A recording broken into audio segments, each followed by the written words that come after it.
Hello and welcome. It's our Carnivore Q&A Thursday night live. We're going to be doing some giveaways. We're going to be answering your questions. And tonight we got an amazing panel. We've got Adam Lacey from Carnivore Today, Hello. Lynn from Midlife Carnivore, Hello. Dr. Nelson from Kilts Health, the real Dr. Nelson. Oh, hello. Hello. It's so nice to have you all here today. We're going to be here to answer any questions you might have, and we're going to do some giveaways. And to start things off, we're going to give away a Healing Humanity t-shirt.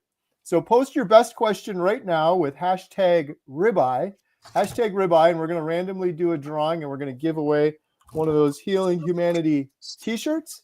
And in order to win, you just have to use hashtag ribeye, and you have to follow the directions here on the screen. You have to follow each one of the individuals you see on the panel here tonight.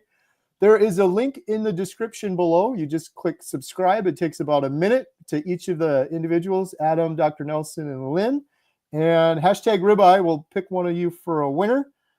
And what else do we got coming up here? One more announcement. It's coming up this weekend? No, next weekend. Canada meetup, May 10th, Ontario, Canada meetup. There's a couple tickets left. healinghumanity.movie/events. There's a link in the description below if you'd like to join us out there in Ontario, Canada. Emma's going to be there. I'm trying to convince Jen to get up and share her story as well. We're going to have some folks sharing their inspiring carnivore stories, and we're going to be doing a tribute and honoring Jeff DeProsperous. We got a bunch of other meetups coming up as well, and the links to all of those are in the description below. We have a request to post the instructions again. Oh, I did that kind of quick, didn't I? All right, here we go. The instructions are right there. So subscribe to each host listed in the YouTube description. So if you go in the YouTube description, I've got a link for Adam, Dr. Nelson, Lynn. You just subscribe to each of those. And then when you post in the chat, you just do hashtag ribeye. And we're going to do a random drawing. It'll pull from all of those entries, and one of you will win a Healing Humanity shirt. Hashtag ribeye. And before we continue, the code is Life525. So I got to update everybody before we started this. Yeah, that code. Adam, can you tell them what that code is for? I'm going to find it and put it on the screen. So if anyone wants to join us in our community, it's our healinghumanity.life community, where we have over 12 Zoom calls every single week. We have courses that you could take. That one of the popular ones is the Carnivore Diet Foundations course that Kerry ran through, and did a really awesome job on that one. That one's very popular. We have 2 courses by Lisa Pickert that are very popular with the ladies for sure. And so this code is Life525 if you want half off your first month for Healing Humanity Life. So we're dedicated to helping you heal even before the documentary comes out. So that's the elevator pitch real quick so we can get to the questions. All right, good stuff. So best question, I will personally make you a ribeye. So make sure you post a really good question. I don't know when I'm going to make the ribeye, but it'll happen at some point. Well, we are having a meetup in Montello, right? Yeah, come out to the Montello meetup. I don't know if I'll make a ribeye then, but maybe. So please post your best question. We had some really good ones last week. And while those questions are coming in, we've got a new member, Lynn Morgans. Thank you, Lynn. And Who's Your Carnivore? Brett gifted 5 Homestead How memberships. Thank you so much for that. All of the funds from the memberships goes 100% towards the documentary. And while we're gathering these questions, I got to make one more quick announcement because this is incredible news. Our good friend Bill Knott from Alaska has decided that he's going to fly out of Alaska for the first time in 30 years. And he's going to go to Hack Your Health in Tampa in November. And a bunch of us, the Healing Humanity team, will be down there as well. And Bill is going to speak. Adam and I are blessed. We were invited back. We spoke there last year. We're going to be speaking there this year. We have a whole session where we're sharing inspiring stories of healing from our documentary. And Bill's going to get up on stage with us, and he's going to share his story live. And I can't believe it's happening. It's pretty incredible. So shout out Bill. And I got to shout out Hack Your Health for having us back again. there is a promo code. It is HH Life. HH Life. So if you want to sign up and get a ticket, if you want to see Bill out there, we're not like affiliates for Hack Your Health. I just love what they're doing. So trying to help fill the seats there. And for those that want to come out and see Bill, let me just triple check this right here. I'm pretty sure it's HH Life.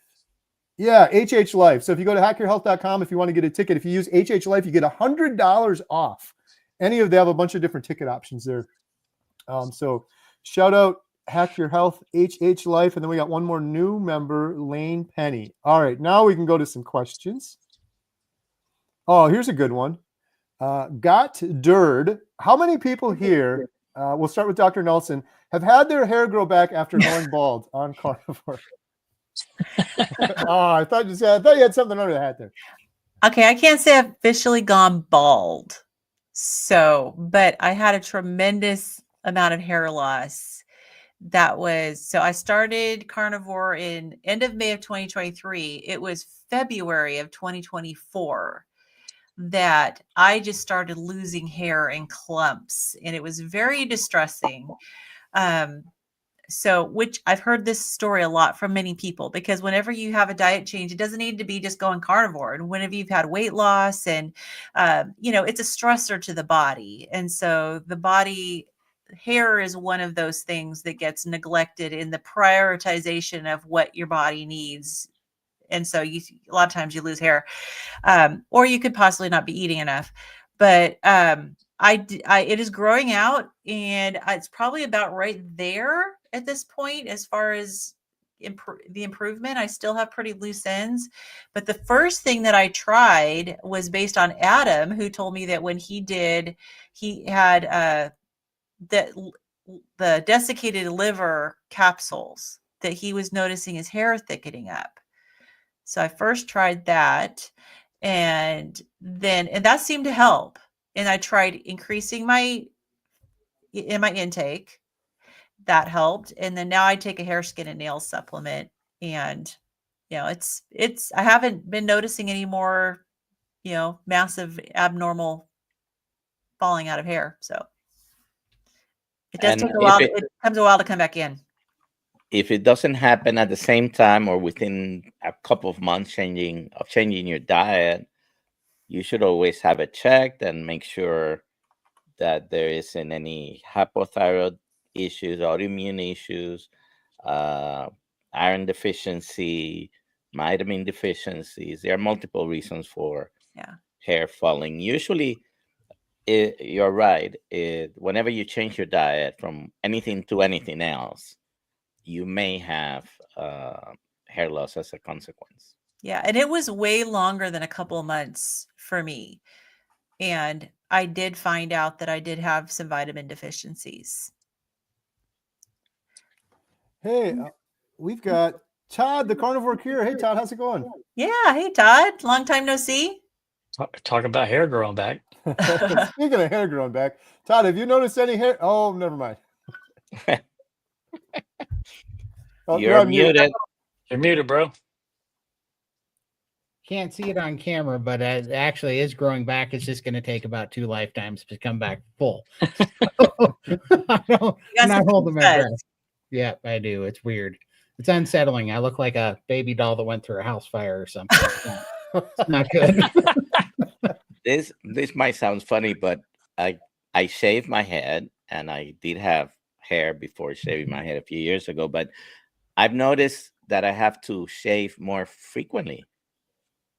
Yeah. So interesting. For sure. Well, and I want to clarify too, because I mentioned I did have some vitamin deficiencies. These vitamin deficiencies were not necessarily because of carnivore. I found out that I've got the MTHFR variant, and I was not absorbing the B vitamins very well. So I have to take a methylated form of the B vitamins now. So that has helped. But I was getting what I needed from carnivore. If I didn't have that genetic variant, I'm sure it probably would have been fine. Right. I had a big white patch on my hair right here for years and years. It looked like it was about that big. It looked like someone took spray paint and just sprayed it, and that went away on carnivore. So that's That's my hair story. I've been using Emma's skincare thing for instead of using like gel or mousse. And I know I'm biased because she's my daughter, but I've really been liking it. I keep telling her, I'm like, you should just put a new label on there and call it like Carnivore Dapper Dan or something. Skincare, but like it's in my hair right now. Sometimes I'll wake up and be like, I gotta take a shower. I'll look and my hair looks just like this. It's weird. Like I used to use like mousse or gel or whatever. It went away, but I was starting to get a little bald spot that Emma would just make fun of me all the time. She's done it in a couple of YouTube videos, and she claims that it's filling in. I don't know if that's true or not, or she's just trying to sell more of her skincare product. But I heard Dave Mack.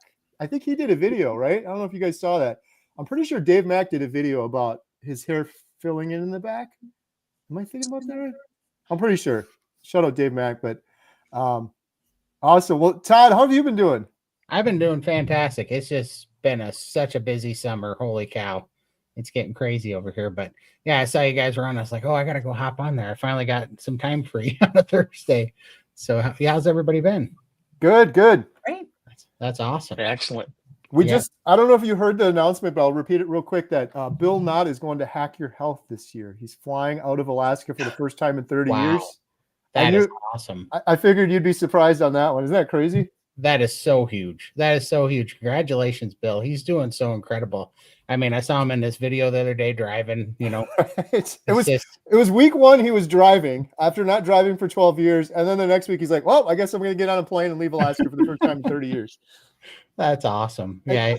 Todd, the crazy thing, Todd, was he wasn't just like, I'm going to go to Hack Your Health and listen to people speak. He's like, I want to go there and get on stage and tell my story. I'm like, what is going on? That is awesome. Love it.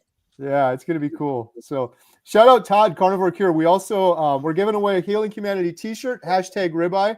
Just make sure you follow everyone here. And Todd's YouTube channel is listed in the description below. So make sure you subscribe to each of those and give us your best questions with #ribeye. The next question we have is from Lane. Are you doing an open mic Saturday? I don't have one scheduled yet, but I'll probably do one this Saturday. Yeah, I've been doing that. I don't know if you guys have seen that. Open invite, anyone here if you want to join. I've been doing one every Saturday where people just come on and they just live. I give away, it's kind of crazy. I give away the stream link and just people jump on and they share their carnivore story. It's been going really well. But some people are getting shy. So I don't know if it's sustainable long term if people aren't willing to get on and share. So Lane Penny, I'll do it if you'll get on and share. Next question we have is from Rick. I've noticed that the more fat I eat, the lower my BG goes. A1C is already 4.7. Is this cheating or dangerous?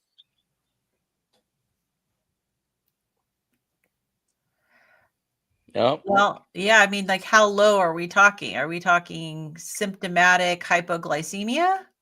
And like 10, or what are we talking about? The answer is no. Right. Yeah. I mean, unless you have symptomatic hypoglycemia, I would be thrilled with an A1C of 4.7. Yeah, that's pretty amazing. So, I mean, it's a testament to that you can definitely Power of fat. Yeah, fat, how powerful that is. Yeah. Ernest has a question for Adam. I'm just saying that because it's long, and it said something about documentary. Caught my eye. I'm from another country where there are no native English speakers. Is it possible to get permission to translate your documentary and post it on social media? I wrote to you by email. Well, Adam, what do you think? Now, I was going to say, please email me. There's a lot of nuance in how we're going to be able to do that and translate the documentary. You're not going to be able to just share it on social media, not initially anyways. But maybe shoot me another email, homesteadhow@gmail.com. I'm pretty good at answering my email. But you Better have yet, mentioned that you're working on that, right? We're hoping to make it as accessible as possible to reach as many people as we possibly can, given the constraints of budget, because it can get very expensive doing all those things. But we're definitely hoping to do that as much as possible. So would it be helpful to have some potential translators out there in case we can try to release it in other countries? Potentially, yeah, for sure. It's tricky because there's different technical requirements in order to do that. So But if you email us and you're interested in helping us with that, we'll put it on the list and we'll have it up. We'll have it prepared so that when we get to that point, we can follow back with you. Karen said, can you tape one of those meetups sometimes? Not all of it, just some of it for the rest of us. Thanks. We have done a couple. We'll usually show a few highlights here and there. I think in our membership site we just had, it's tricky to tape these, Karen, because Adam and I are usually participating in them. So the last couple, like we had a GoPro set up in the back. It's far from ideal, but we did share that on our membership site, I believe. Yeah, we have 2 full-length ones on there. Yeah. And we're looking to, in the future, patch into the system, the audio system that's already there at these facilities. So it just requires a little bit of forethought to try to figure out, exactly how do we interface with their audio system and record the audio. Because, trying to record audio with a tiny little mic on a camera way in the back of the room, what's the point, right? Right. Yeah, it's something that we really want to do, and then it's trying to be responsible with the funds we have. Like, to do that properly, you almost need to hire a videographer and a sound guy, and you got to have it all set up, and you got to have it someone watching it and monitoring the audio when someone goes and they put the microphone next to their mouth and away from it and all that. So it's been really hard because Adam and I are usually speaking and hosting and co-hosting these things. So, but this one in Washington, I'll have the GoPro going again. We'll try to get some clips for sure. Here's a good question from Kayla. And remember, hashtag ribeye. We're going to do a drawing shortly for the Healing Humanity shirt. Kayla said, I'm in a wedding this weekend. Best tips for staying on track during all the wedding festivities. Don't go. Oh, no, I can Only kidding. answer. I can Only answer kidding. that, at least from my own experience, because my youngest daughter, got married last May. She's coming up on her 1-year anniversary, May 3rd. So I was carnivore for almost a whole year when she got married. And when I first started, I was like, oh, maybe I'll allow it to be a little bit of a cheat day. But by the time I had been carnivore then for almost a year, I felt so amazing. I decided there is no way I'm going to cheat.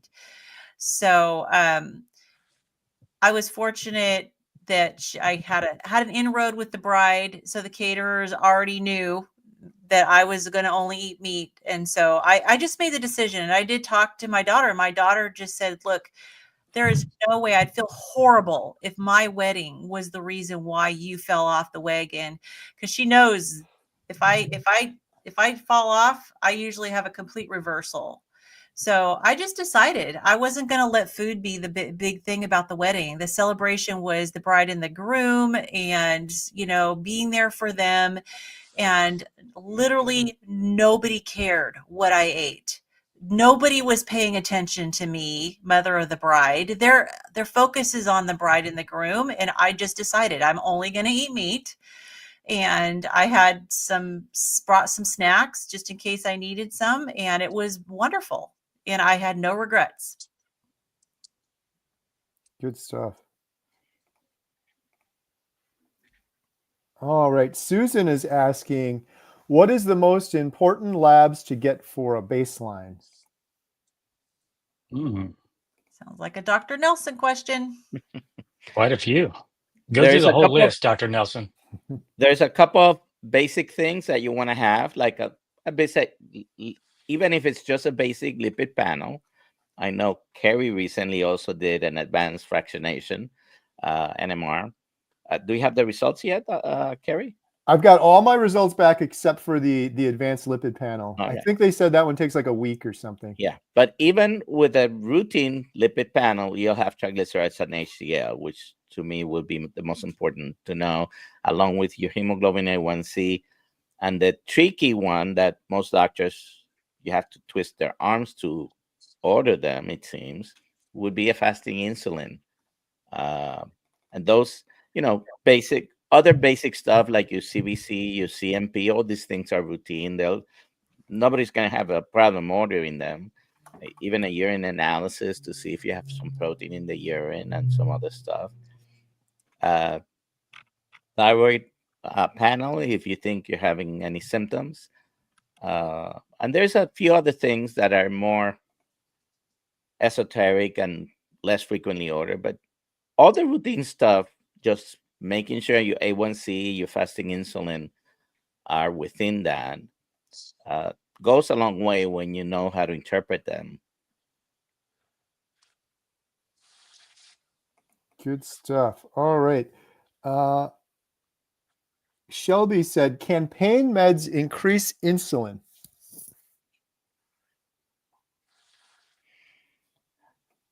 I don't know if they would affect insulin directly, but pain causes stress to the body. Stress causes cortisol levels to go up. Cortisol levels may affect your blood glucose. So in an indirect way, the stress from chronic pain may affect your blood sugars and insulin, because whenever your blood sugar goes up, your insulin goes up to compensate and bring it down. So maybe in an indirect way, but what I keep hearing, and I have experienced myself, chronic pain goes away or gets relief a lot. It's a medical term, a lot. I think everybody here can talk about that. Todd has talked about his arthritis. I have had chronic back pain, plantar fasciitis. Pain goes away or gets decreased significantly. Yeah. So the need for pain medications hopefully will go down. Of course, yeah. Yeah.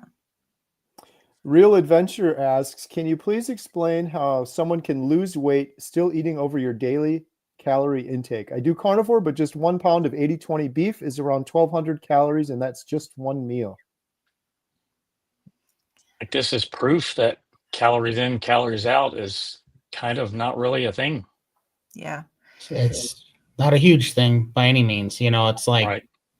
it's, you know, first of all, if you know, you remember the whole keto thing with the total carbs versus net carbs nonsense, you know? Yeah. Well, I mean, that's a little bit true. If you're eating, you know, I mean, it's true for protein too, right? If you have a daily, you know, need for 200 grams of protein a day, you're not even getting those calories because it's turned into protein. You're not burning that off.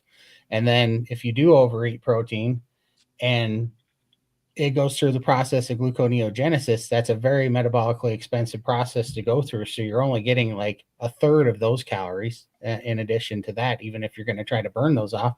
And then, you know, yeah, the calories don't mean nothing, but at the same time, when you nourish your body, you heal your metabolism and your metabolism goes through the roof. So is it better to tank your metabolism and only have to deal with 1,500 calories a day or something? Or is it better to have a metabolism that's healthy and running at a high performance where all of a sudden your maintenance is no longer 1,500 or 2,000 calories a day? Now it's more like 3,500 calories a day.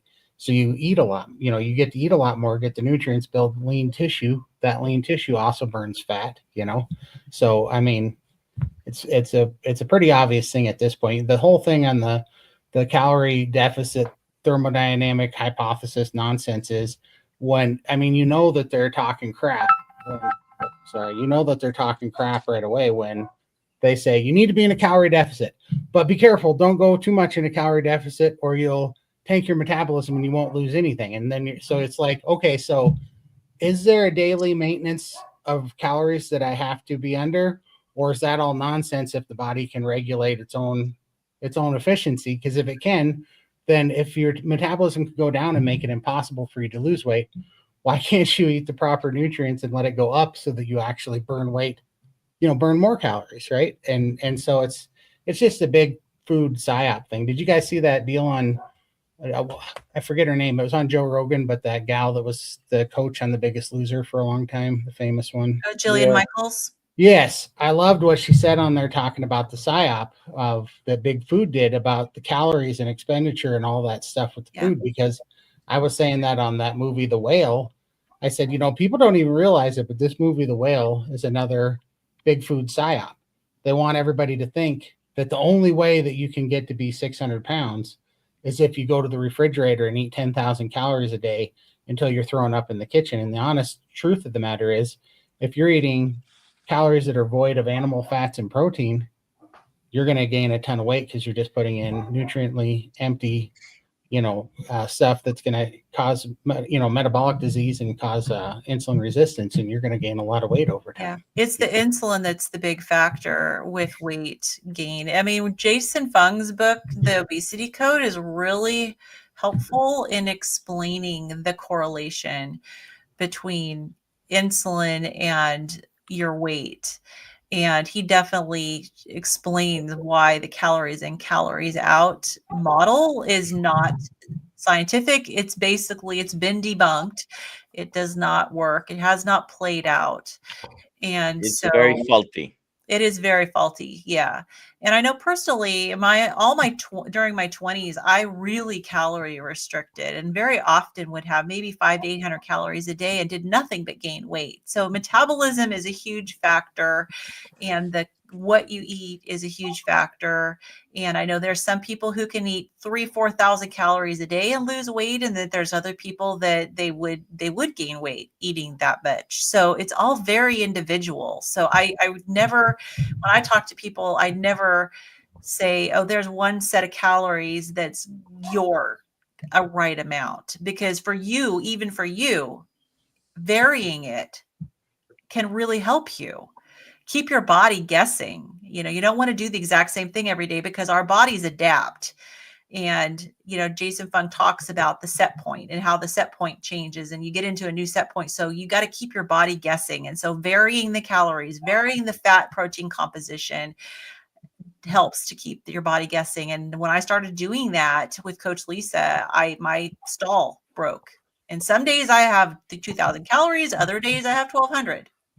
And some days my ratios are crazy high fat, and other times they're not. So if you're following a carnivore way of eating, forget about paying attention to calories. Okay? Keep it simple. Eat until you're full. Don't eat until you're hungry again. And, even though some people doing that may initially gain some weight, okay? It's not a guarantee you're going to lose weight, but you do lose weight. Your weight stabilizes a lot. It depends on how metabolically sick you are, how much healing you have to do, but keep it simple. The calories in, calories out, and carnivore diet, trying to mix those two things, it's probably not productive. And if another person to listen to, he's got a bunch of videos, a lot of interviews. Dr. Robert Lustig, he has a very good book called Metabolical,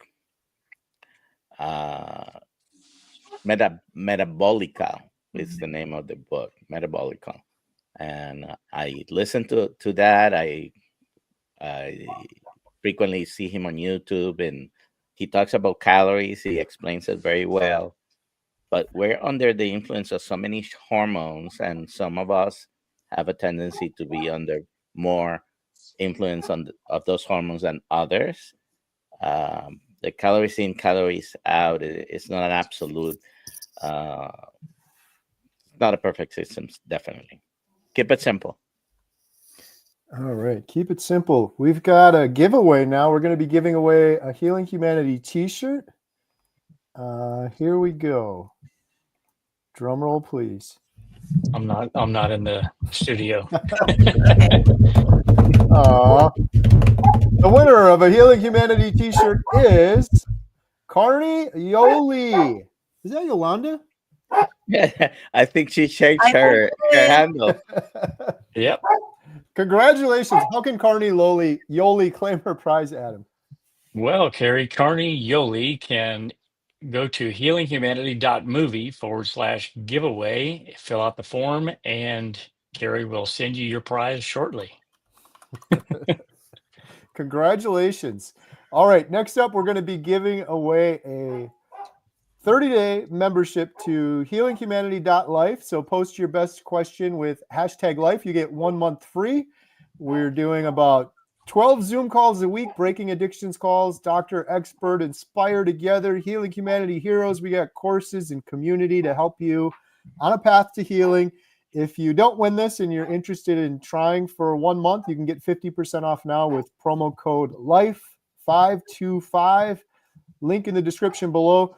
Post your best question with hashtag life, and make sure you follow each of the hosts you see here on the screen on YouTube. Just click the little subscribe button. There's a link to each and every one here in the description below. All right, the next question we have is from Darth Carnivore. Is there a relationship between cholesterol and testosterone on carnivore? On my labs, both get flagged as high for me, but I feel awesome. Any actual concerns about high testosterone levels? Well, this has nothing to do with carnivore. There is a correlation between testosterone and cholesterol. Guess what's one of the basic building blocks to end up as testosterone? It is cholesterol.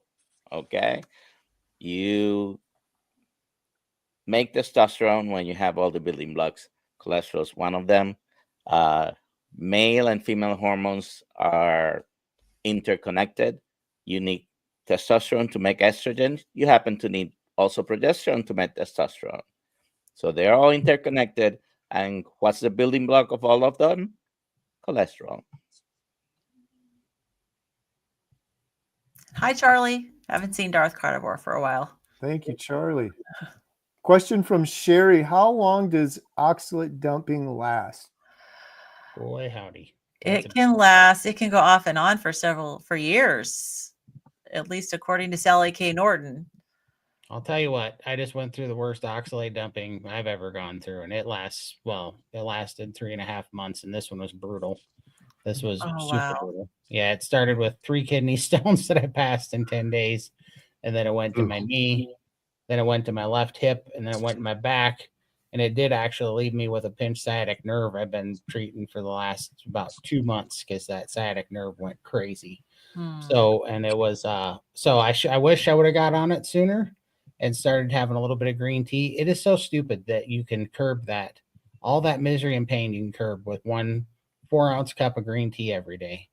And you'll stop that damage from happening and that pain, because just a little bit of oxalates will slow that down. And I was just trying to stubborn, I just thought I'm going to bullhead my way through it. And it just kept going and going. And I had a nerve pain that was shooting down my arm. I had been doing that for 6 weeks and it wouldn't stop. And it was just maddening. I drank green tea and it was gone. I kid you not, it was gone in like 6 minutes for the first time in 6 weeks. Wow. And that's all it takes. So oxalate dumping is 1000% real. Yeah. And definitely take it more serious, because I've spent $3,000 on the chiropractor now getting my back fixed. So I stopped pinching this nerve. I haven't been able to lift in 3 months. It's been miserable. And it was from oxalate dumping. And that's also a really great test to make sure that's what it is because if you do the green tea and you don't get relief, then maybe it's something else. All right. Steak Mom has a legit question.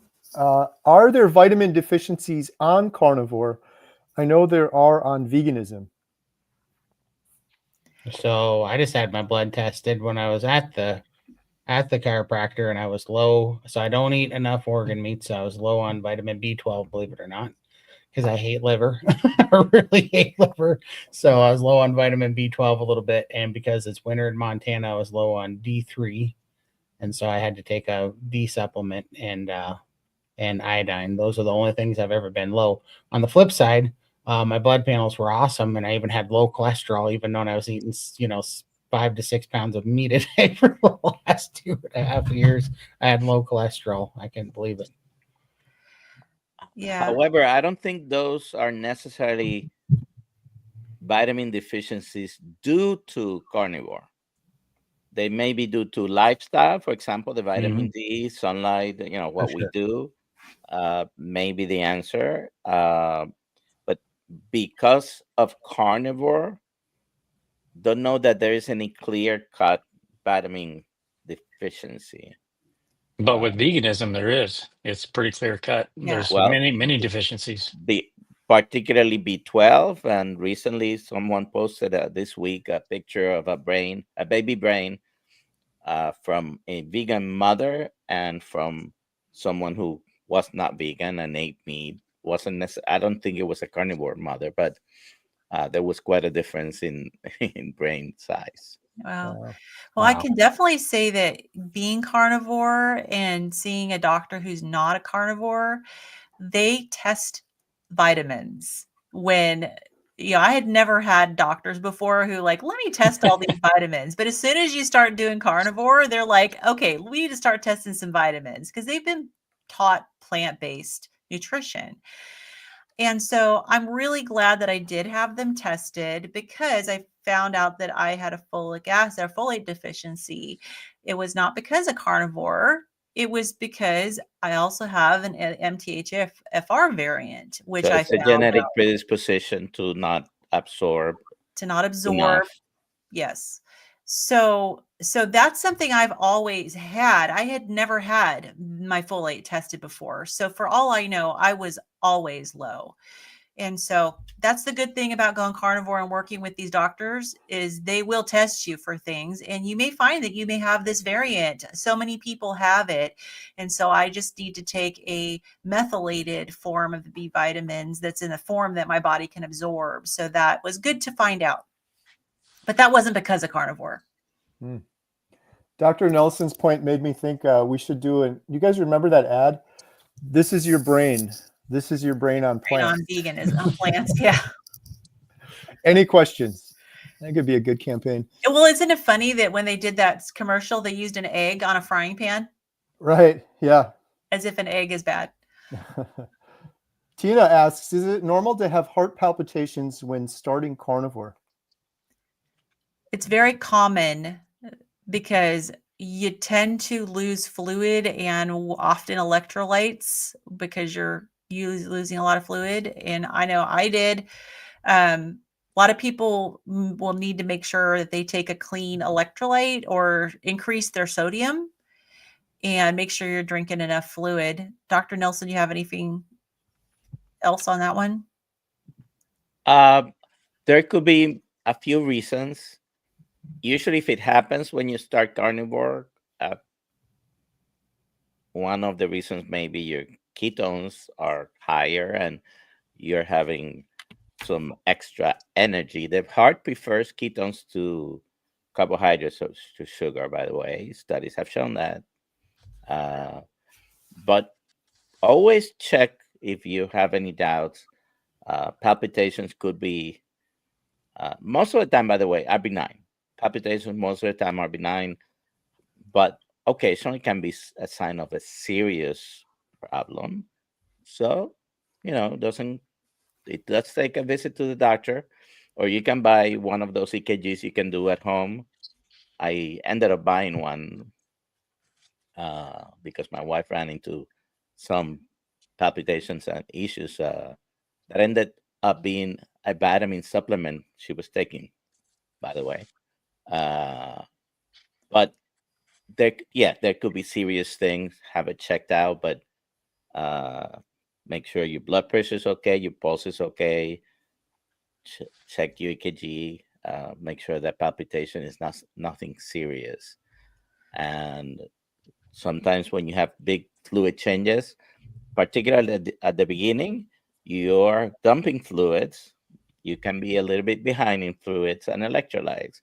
Magnesium, sodium, potassium, all these things can affect your heart rhythm as well.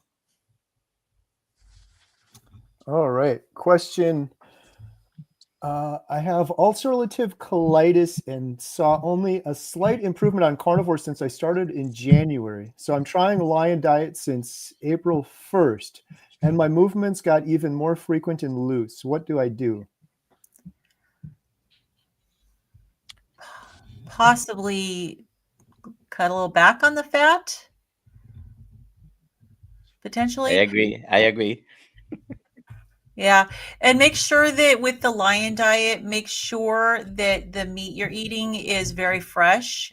And because don't eat anything smoked or aged because that has higher histamine. And with any autoimmune disease, you could be more sensitive to histamines.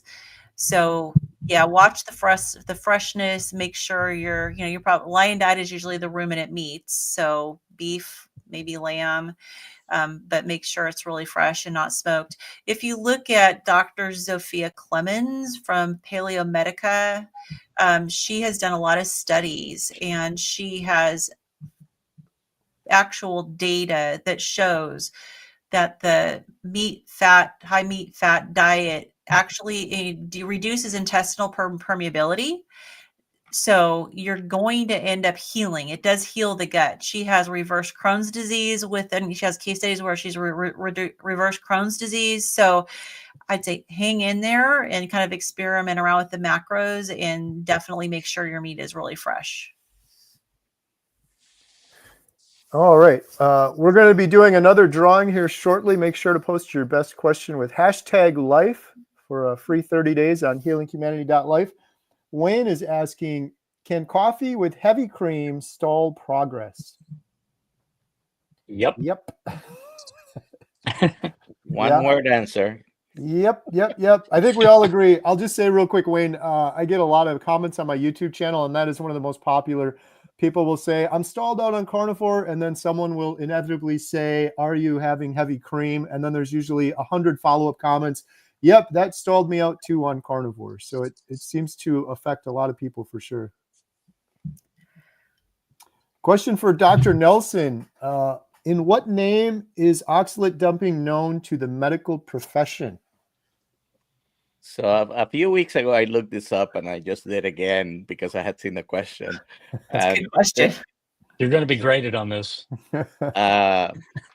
Well, there's only one or two instances where we have ICD-10 diagnosis, right? And those are the current ones being used. And they said codes that you put onto diagnosis. The only clear one with oxalate is number one, when you have excessive oxalate in the urine. And so there is no rash, no other things described. And there is also what's the other one? It's less common. I think it's associated with pseudogout. But there is nothing else besides oxalate in the urine. So is that hyperoxaluria? Yes. Yeah. Lynn gets an A. Fern is asking, does anyone address carnivore for women diagnosed with osteoporosis? I started carnivore 2 years ago when diagnosed for the protein to build and repair my bones. Yes. I'm very, very glad I started to use a smart scale at the very beginning. My bone density was on the low end. It was not normal. It was low. And I have built bone up to the point where I'm right in the middle of the normal range now for my age and my height. So and my mast cell activation syndrome put me at higher risk for osteoporosis. So I'm very grateful. So I would say absolutely, yes, it can build bone, and it does. And there are many medications that put you at risk for osteoporosis, including the thyroid medications, omeprazole, and a few others.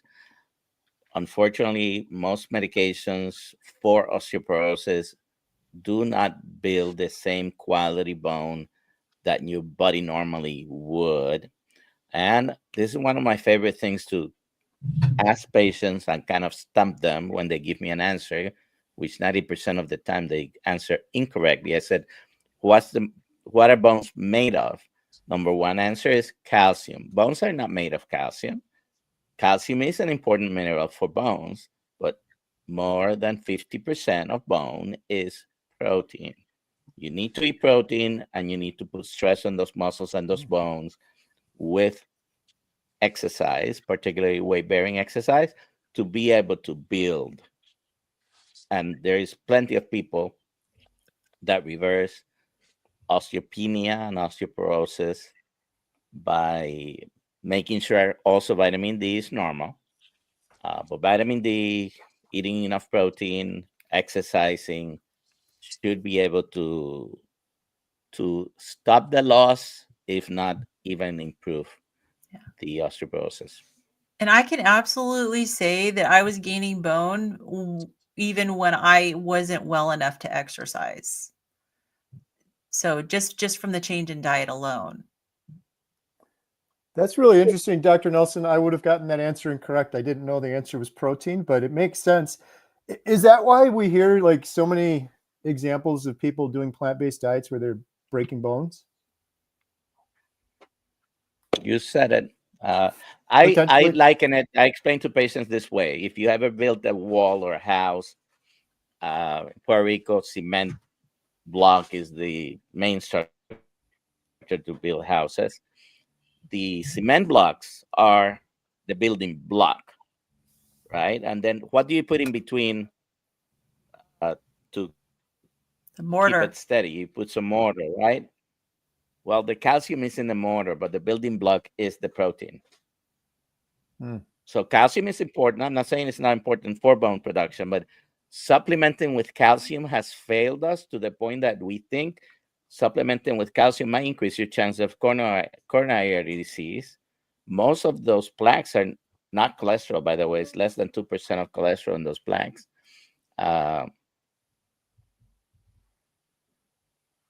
It's a lot of calcium, the calcified plaques. So eating the building blocks, the protein, yes, calcium from your diet. And I don't think there's any calcium deficiency if you're having a carnivore diet. Exercising is important when you can do it. But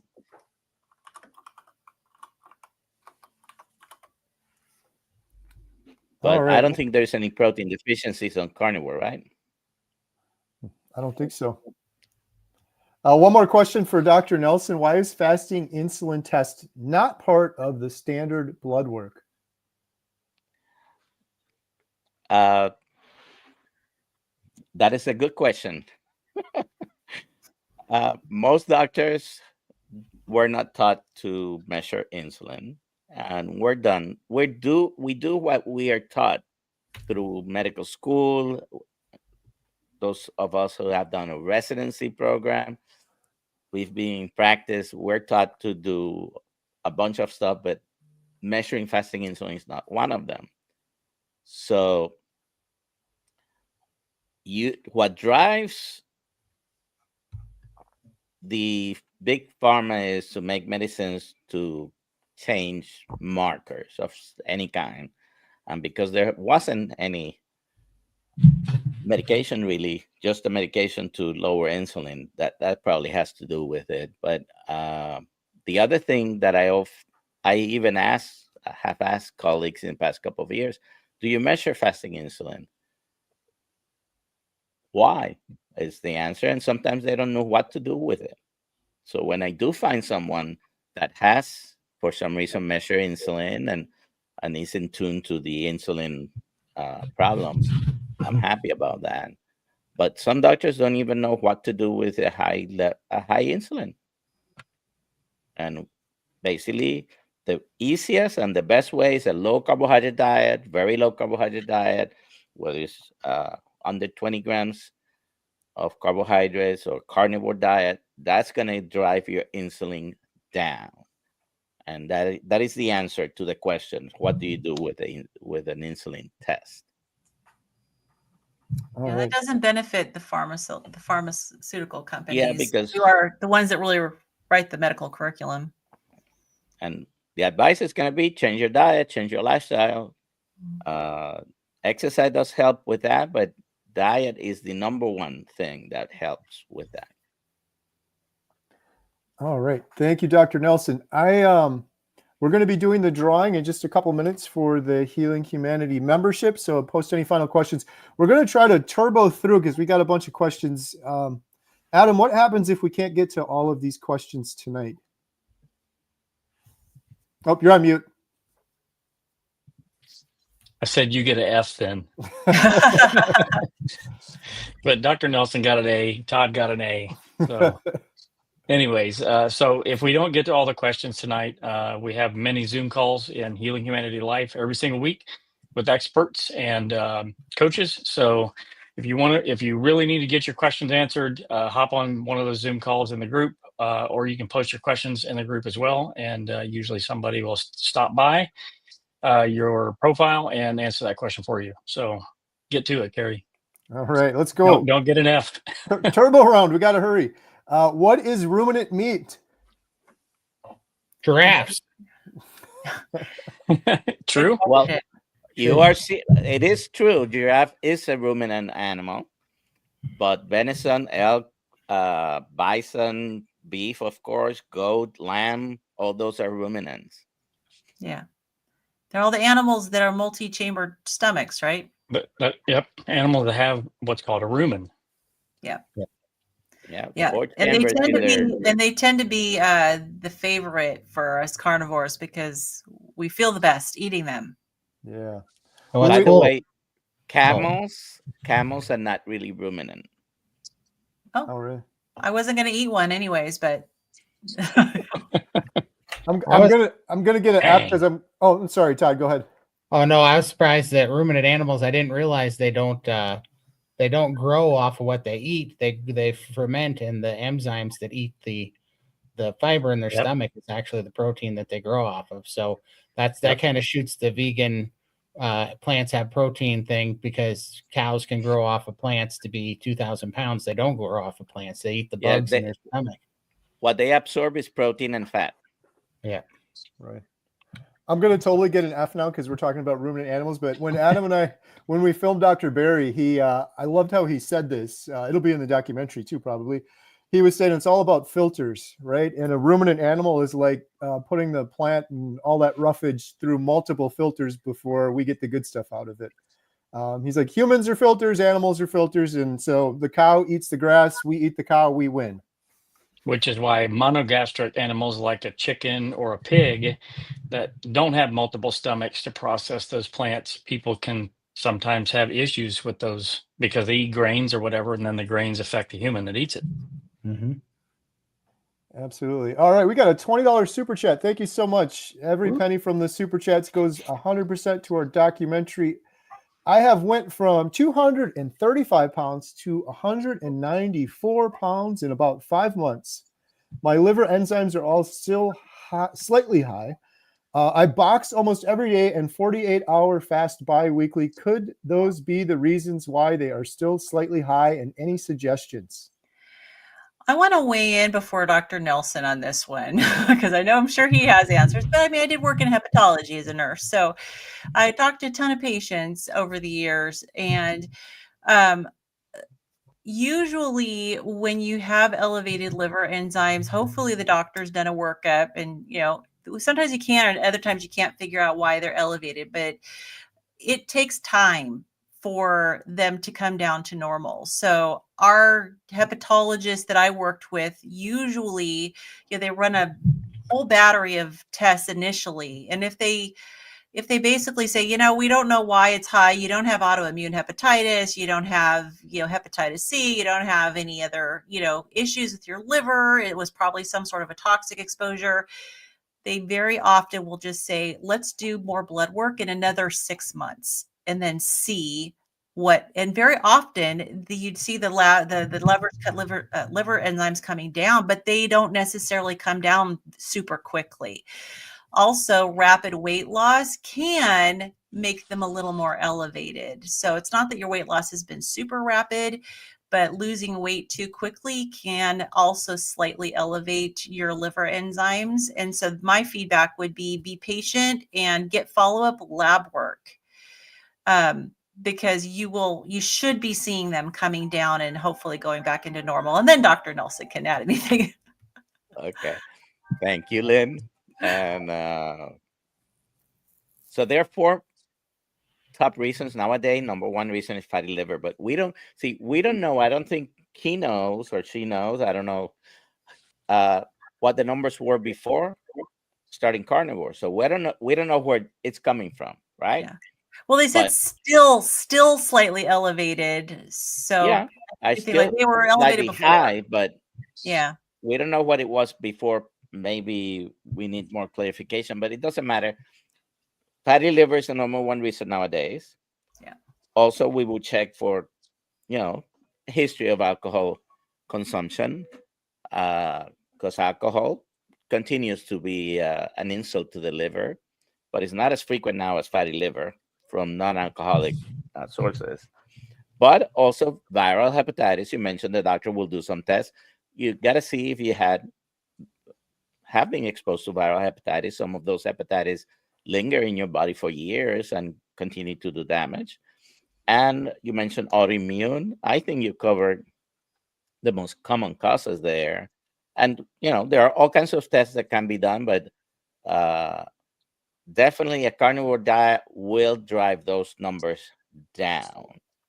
Okay. The biggest insult to the liver, as far as things that you can put in your body, are alcohol and fructose from any source. And fructose causes the same damage as alcohol to the liver, and is the source probably of the fatty liver epidemic that we have. And it's a pandemic, by the way. I can prove it with numbers. Yeah.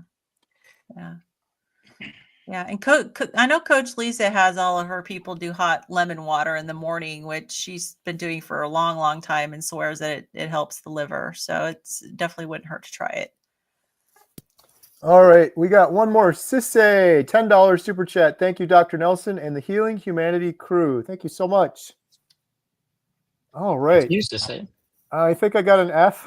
We're at the end of the hour here. We still got to give away Healing Humanity shirt. Before we give away the Healing Humanity membership, we're going to give that away in just a second. Before we do that, just from the panel here, you guys got anything exciting coming up you want to shout out or mention before we give away the membership and wrap things up?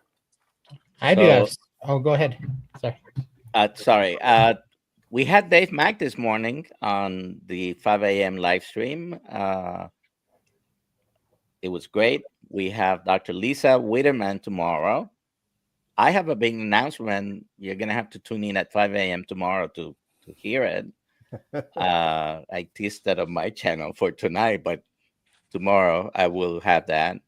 And then next Monday, we're moving to 6 a.m. That's awesome. Good stuff.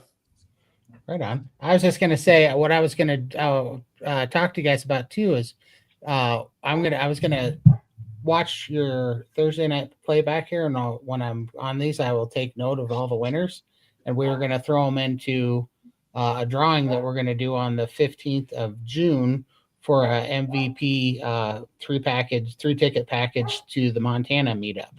And so it's a $650 ticket. And so we're going to collect all the winners here on yours and on our live stream. And then on the 15th of June, we'll draw for it and give away a $650 ticket. So nice. That's awesome. Yeah. So for sure. All right. The main thing I wanted to get out there before we do this is what you talked about earlier, Kerry. And I need to get on doing this more, sharing this, that code for Hack Your Health. So if you're planning on going to Hack Your Health, Kerry just posted in the comments that Bill Knott is coming out to Hack Your Health. So if you want to meet Bill, you want to meet Kerry, you want to meet some cool carnivore doctors, use the coupon code HHLIFE, and that'll get you $100 off of your ticket. It's awesome. Good stuff. Lynn, you got anything exciting coming up? No, not really. check out Lynn's everyday stuff. Right. Check out Lynn's books though, for sure. We just did a members call. It was really cool. We had a lady on she's using Lynn and Amy's books that they wrote for children and having some really good success. It was pretty awesome to hear. Yeah. Amy and I are supposed to be starting to work on a book for, we're doing a holiday series and of the kids books. So we have Christmas and Valentine's Day and Easter. So we're thinking of maybe doing one for 4th of July. Good stuff. Yeah. That's awesome. For the U.S. holiday, at least. Oh, nice. All right, we're going to do the drawing, but first we got one more super chat that came in from Lark's Homestead-ish, $5. Will carnivore improve grade 3 heart failure with preserved ejection fraction? Kerry. I had heart failure. I don't know what grade my heart failure was. My ejection fraction was 44. It's 60. After 1 year on carnivore, I went in. I had it all tested. My doctor put right in my doctor notes that I've actually shared on my YouTube channel. I don't have evidence of cardiomyopathy anymore. So it definitely helped for me. And I know I'm an anecdote, but I've had dozens of comments on those YouTube videos I've done of people claiming to have had the same thing or similar results. I don't know if Dr. Nelson or anyone else has any thoughts on that or experience with heart failure. Certainly, I don't think it's going to hurt it. And yes, you personally have improved it, Kerry, and many people have improved it. Tests in the labs show that heart muscles prefer ketones, and whether it's a small amount or a larger amount, when you're eating a carnivore way of eating, you're usually producing some levels of ketones. So yes, it's possible.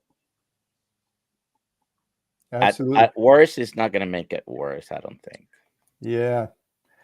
If I had a loved one with congestive heart failure, I don't shut up about carnivore anyway, but this is what I would be telling them to do. The other thing I would suggest is go check out Dr. Philip Ovadia.